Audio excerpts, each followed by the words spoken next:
The old grandfather clock in the lawyer's office struck 3 as Mr. Patterson shuffled through my grandfather's will. My brother Michael sat across from me in his perfectly tailored suit, already wearing the smug expression of someone who knew he'd won. Next to him, my sister Catherine examined her manicure, barely containing her impatience. I'm Hannah Miller, the youngest of 3 siblings, and, according to my family, the least successful. While Michael ran his investment firm and Catherine managed her luxury real estate business, I had chosen to study environmental science and sustainable agriculture, choices that had made me the family disappointment. Now then, Mr. Patterson adjusted his reading glasses to the matter of distributing Harold Miller's estate. I caught my reflection in the office window, simple blouse, practical pants, work boots still muddy from my morning at the research center. Next to my polished siblings, I looked exactly like what they thought I was, the family failure. To my grandson Michael Miller, Mr. Patterson read, I leave my investment portfolio, valued at approximately $4 million. Michael's smile widened. No surprise there. He'd been managing those investments for years, carefully positioning himself as the responsible grandchild. To my granddaughter, Catherine Miller, I leave my properties in the city, including the apartment building on 5th Avenue and the commercial space in Brooklyn. Catherine finally looked up from her nails, nodding in satisfaction. The properties were worth at least $6 million. And to my granddaughter, Hannah Miller, Mr. Patterson paused, glancing at me over his glasses. I leave the family farm in Millbrook, including all land, structures, and equipment thereon. The silence lasted exactly 3 seconds before Michael burst out laughing. The farm, he wheezed, wiping tears from his eyes. That worthless piece of dirt? Oh, this is perfect. Catherine joined in with her theatrical giggle. Well, it makes sense. Hannah's always been interested in playing in the mud. Now she can do it full time. I sat there, my face burning, but my voice steady. Are there any conditions attached to the inheritance? Mr. Patterson nodded, relieved to have a serious question. Only that the property cannot be sold for at least 1 year after taking possession. Michael's laughter redoubled. 1 year? You'll be broke by then. That place hasn't turned a profit in decades. The property taxes alone will bankrupt you. Enjoy your worthless farm. Catherine stood up, already reaching for her designer handbag. Maybe you can grow organic kale or whatever it is you studied in college. I remained seated as they strutted out, still laughing. Mr. Patterson waited until their voices faded before speaking again. There's one more thing, Miss Miller. Your grandfather left this for you. He handed me an envelope, my name written in Grandpa's shaky handwriting. He was very specific that you should receive it only after the others had left. I opened the letter carefully, recognizing the paper from Grandpa's old desk. Dearest Hannah, by now you know about the farm. Your brother and sister will think I'm punishing you, but they never understood what that land really means. They see dirt and crops and outdated buildings. But you've always seen the potential in things others dismiss. Remember the stories I used to tell you about the old barn, about why it was built where it was, and what lies beneath? It's time for you to find out if those stories were true. The key in this envelope opens the locked cabinet in my study. Inside, you'll find everything you need to understand. Trust yourself, little one. You're the only one who can unlock what that farm really holds. All my love, Grandpa. A small brass key fell from the envelope into my palm. I looked up at Mr. Patterson, who was watching me with curious eyes. Did you know about this? He shook his head. Your grandfather was a private man, especially in his later years. But he always spoke highly of you, said you had a gift for seeing value where others couldn't. That evening, I drove out to the farm alone. The spring sunset painted the old buildings in shades of gold, making the weathered wood glow. I'd always loved this place, spent countless summers here helping Grandpa with the horses and listening to his stories. The study was exactly as he left it. Books everywhere, maps spread across the desk, his old leather chair still holding the impression of his favorite reading position. The locked cabinet stood in the corner, untouched since his passing 3 months ago. The key fit perfectly. Inside, I found a stack of notebooks, geological surveys, and maps. Decades of research and observations. But it was the small leather-bound journal on top that caught my attention. The first entry, dated 1962, made my heart stop. Today, I confirmed what I've suspected for years. The geological formations under the North Barn aren't natural. The core samples show clear signs of mineral deposits, but that's not all. The radiation reading suggests something far more valuable. I can't risk anyone finding out until I'm certain, but if I'm right, this farm sits on top of one of the largest rare earth element deposits in North America. I sank into Grandpa's chair, my hands shaking as I turned the pages.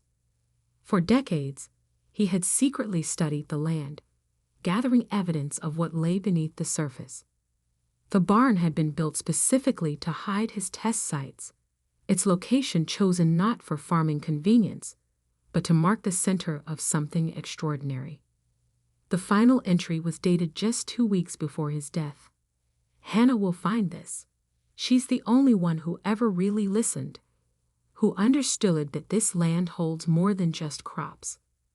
Michael and Catherine want quick profits and easy money. They'll never have the patience to discover what's beneath their feet.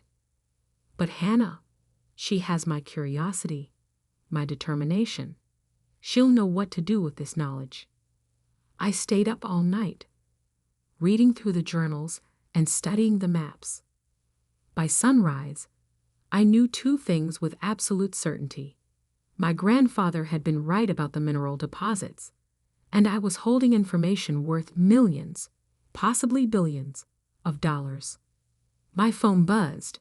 A text from Michael. Hope you're enjoying the dirt farm. Let me know when you're ready to sell it cheap. I might know some developers who take it off your hands. I smiled, looking out over the misty fields toward the old barn. No thanks, I typed back. I think I'll hang on to it for a while. If only he knew what was really hidden beneath that worthless dirt. The first thing I did was call Dr. Sarah Chen, my former professor and mentor in environmental science. If anyone could help me confirm Grandpa's discovery without drawing attention, it would be her. Rare earth elements? She said, examining the geological surveys spread across the barn's work table. Your grandfather was tracking these patterns for decades. The man was brilliant. I nodded, pointing to the most recent readings. He used old equipment, but the signatures are clear.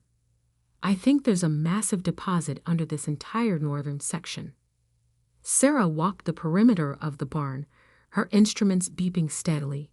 Hannah, if these readings are accurate, this isn't just a deposit. This could be one of the largest rare earth element finds in the country. Do you understand what that means? I did. Rare earth elements were crucial for everything from smartphones to electric vehicles to military technology. China controlled most of the world's supply, making any significant domestic source invaluable. We need to confirm this properly, Sarah said, already making calls. I know some people who can help, discreetly. Over the next few weeks, a small team of trusted geologists conducted comprehensive surveys of the property. They worked at night, using advanced equipment that would have seemed like science fiction to Grandpa, but their findings confirmed what he had suspected all along. The deposit extends at least 300 acres, Dr. Chin explained, showing me the 3D imaging. Preliminary estimates suggest over 100,000 metric tons of extractable rare earth elements. At current market prices, that's billions. I finished quietly. Not millions. Billions. She nodded. And given the growing demand for these elements, the value will only increase. But Hannah, you need to be careful. Once this gets out. She didn't need to finish. I knew what would happen. My phone was already buzzing with increasingly frequent messages from my siblings. Word had gotten around that there was unusual activity at the farm. "Hey sis," Catherine's text dripped with fake sweetness. "Just checking in. How's the farming going? You know, if you need help with property taxes or anything." Michael was more direct. "Heard you've had some scientists out there. What's going on? As your financially responsible brother, I should be involved in any decisions about the property." I ignored them both, focusing instead on the next crucial step. I needed capital to develop the discovery, but I had to move carefully. If word got out too soon, every mining company in the country would be trying to take control. That's when I got lucky. Through Sarah's connections, I met James Wong, a venture capitalist who specialized in mineral resources. More importantly, he understood the need for discretion. "The potential here is unprecedented," he said, walking the property with me. "But extraction needs to be done sustainably, carefully. Many of these deposits have been ruined by hasty development." I liked him immediately. He asked about environmental impact before profit margins, and he actually listened to my ideas about sustainable mining practices. "I can provide initial funding," he offered, "enough to secure the necessary permits and begin preliminary development. In return, my firm gets a minority stake, but you maintain controlling interest." It was a fair offer, better than fair, but before I could accept, my siblings forced my hand. I came home one evening to find Michael's expensive car in the driveway. He and Catherine were waiting on the porch, trying to look concerned, but barely concealing their greed. "Hannah, we need to talk," Michael began, using his responsible big brother voice. "We're worried about you." "Really?" I leaned against the porch railing. "You haven't been worried about me for the past 10 years. Catherine stepped forward, all designer clothes and fake sympathy. "We know you've been meeting with investors. You can't handle something like that alone. You need our expertise." "Like you handled Grandpa's investments?" I asked sweetly. "The ones that underperformed the market by 40% under your management, Michael." His face reddened. "That's not. How did you know about that?" "I actually read his financial records, unlike you. Just like I read everything else he left behind." "Look," Catherine cut in, "whatever you found out here, you need help developing it. We have connections, experience." "No," I said firmly. "What you have is regret. You mocked this farm, called it worthless. Now you suspect it might be valuable, and suddenly you want to be involved." Michael's fake concern vanished. "We're your family. We have a right to be part of this." "Family?" I laughed. "When was the last time either of you visited Grandpa? Do you even know what crops he grew here? What he was passionate about?" They exchanged guilty glances. "I'll make this simple," I continued. "This is my inheritance. Grandpa gave it to me because he knew I would understand its true value, not just its monetary worth. You want to know what I've found? Wait and read about it in the papers like everyone else." "You'll regret this," Michael threatened. "We can make things very difficult for you." I stepped closer, meeting his eyes. "No, Michael, You can't, because unlike you, I actually learned from Grandpa. I learned how to protect what's valuable, how to plan for the long term. You want to cause trouble? Go ahead. But remember, I have all of Grandpa's records, including some very interesting notes about your investment practices. Catherine grabbed Michael's arm as he started to sputter. Come on, she muttered. This isn't over, Hannah. I watched them drag away, their expensive car kicking up dust on the dirt road. Then I called James Wong. I'll take your offer, I said. But I want to add something to the contract. A clause that specifically prevents any shares from being sold to members of my family. He chuckled. Already done. Your grandfather warned me about them years ago. I nearly dropped the phone. You knew my grandfather? Who do you think helped him confirm his initial findings? Harold and I were old friends. He made me promise to look out for you when the time came. Tears filled my eyes as I looked out over the farm, my farm. Even now, Grandpa was still protecting me, still guiding my path. The next few weeks were a blur of activity. Environmental impact studies, permit applications, mineral rights registrations. Through it all, I could feel my siblings watching, plotting. But I had something they didn't: patience, just like Grandpa. Then came the day I had been both anticipating and dreading. The official announcement of the discovery was about to go public, and with it, the true value of my worthless farm would be revealed to the world. I sat in Grandpa's study, reading the press release one final time.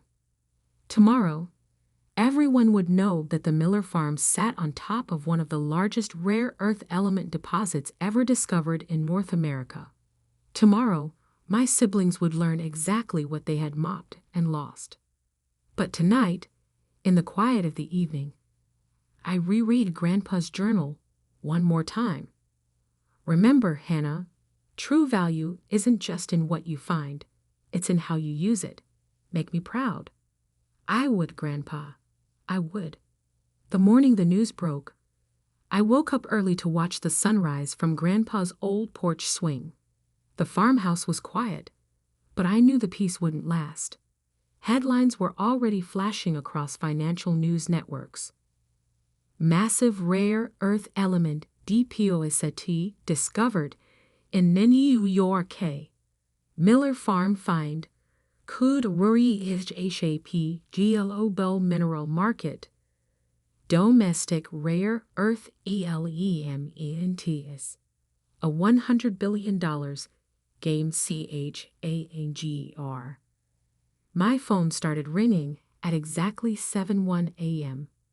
Michael, of course. Is it true? He demanded, not bothering with a greeting. The farm, the minerals, all of it. Good morning to you too, Michael. I kept my voice calm. Yes, it's all true. Grandpa discovered it years ago. He just needed someone patient enough to understand its value. You have to let us in on this, he said quickly. The family needs to be involved. We have connections, experience. Like your experience in calling it a worthless dirt farm. I cut him off. Or Catherine's expertise in mocking my career choices. That kind of valuable experience. Before he could respond, another call beeped through. Catherine. Then another, our parents. Then the local news stations, investment firms, mining companies. Everyone wanted a piece of what they had all dismissed just months ago. I let most of them go to voicemail, but I did take one call from Mr. Patterson, Grandpa's lawyer. Your grandfather would be proud, he said warmly. He always said you were the only one who truly understood the value of patience. Around noon, a sleek black car pulled into the driveway. Michael and Catherine stepped out, both dressed for business, both wearing their most convincing smiles. Hannah, Catherine called out, walking toward the porch. We've been trying to reach you all morning." I stayed in my seat, noting how strange they looked here. Designer clothes against the backdrop of weathered barn wood and growing crops. "Whatever you're here to propose," I said quietly, "the answer is no."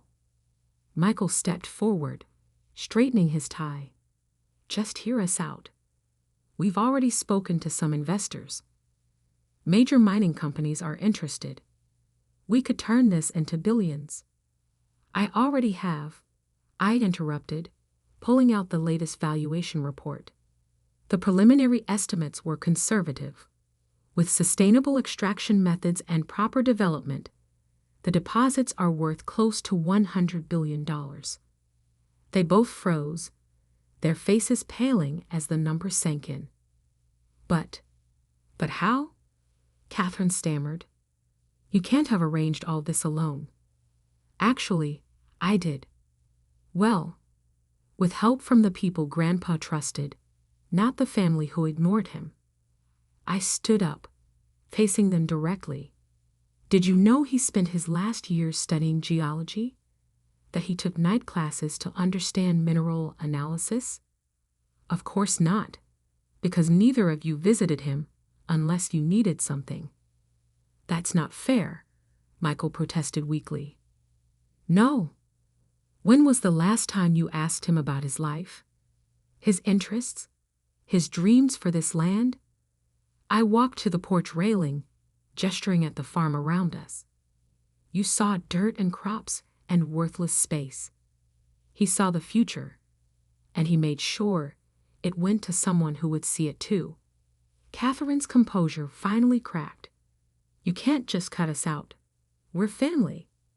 "Family?" I turned back to them, my voice sharp. "Let me show you something."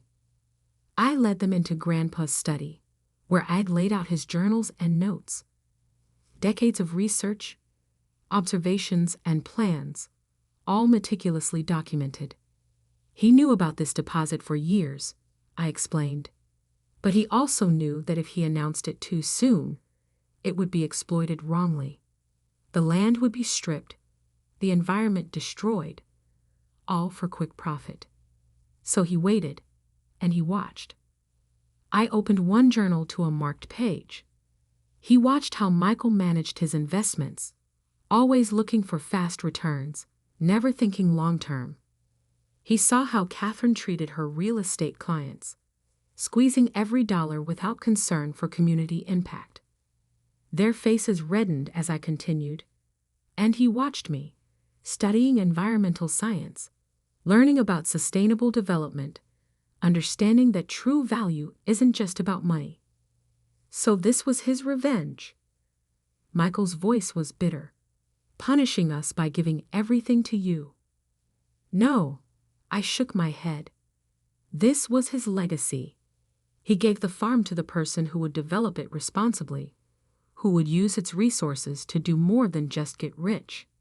I handed them each a folder.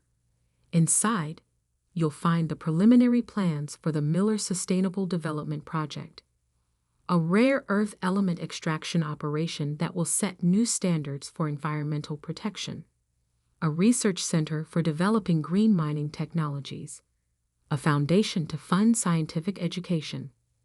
They flipped through the papers silently as I continued. This isn't just about mining minerals. It's about changing how we think about resource development. And yes, it will make billions, but those billions will do more than just make us rich. Catherine looked up, tears in her eyes. We really never knew him, did we? No, I said softly. You never tried. Michael was still staring at the plans. These are impressive. The technology, the environmental protections. This could revolutionize the entire industry. That's what Grandpa wanted. I nodded. He used to say that true wealth isn't what you take from the land, it's what you give back to it. They stayed quiet for a long moment, finally seeing the farm, and our grandfather, through new eyes. So what now? Catherine finally asked. Where do we fit in? I took a deep breath.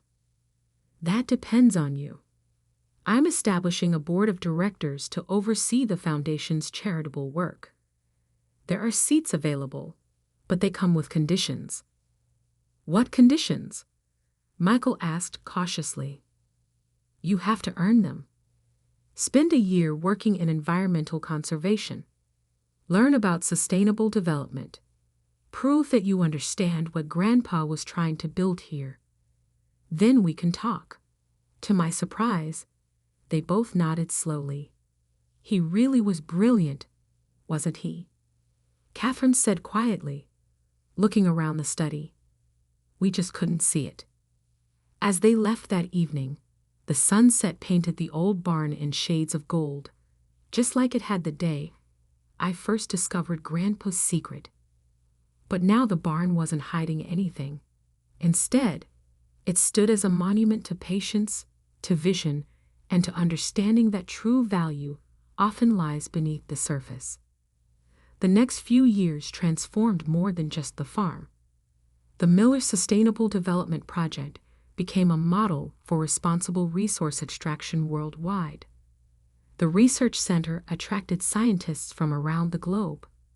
The foundation funded scholarships for students studying environmental science and sustainable technology. Michael and Catherine did eventually earn their board seats, though the process changed them more than they expected.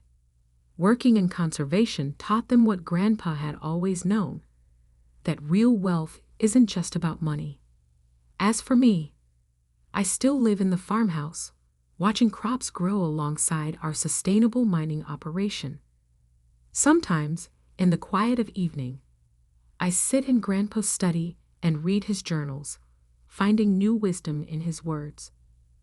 Remember, Hannah, he wrote in his final entry, the greatest inheritance I can leave you isn't the minerals under this farm. It's the understanding that true value lies in what you create, what you protect, and what you pass on to future generations. He was right, as always. The farm's secret wasn't just the rare earth elements hidden beneath the soil. The real secret was learning to see value where others saw nothing, and having the patience to develop that value responsibly. Now, when people call the farm worthless, I just smile. Because I know that true worth isn't always visible on the surface. Sometimes you have to dig deeper, be patient, and trust that what others dismiss as worthless might just turn out to be the most valuable thing of all.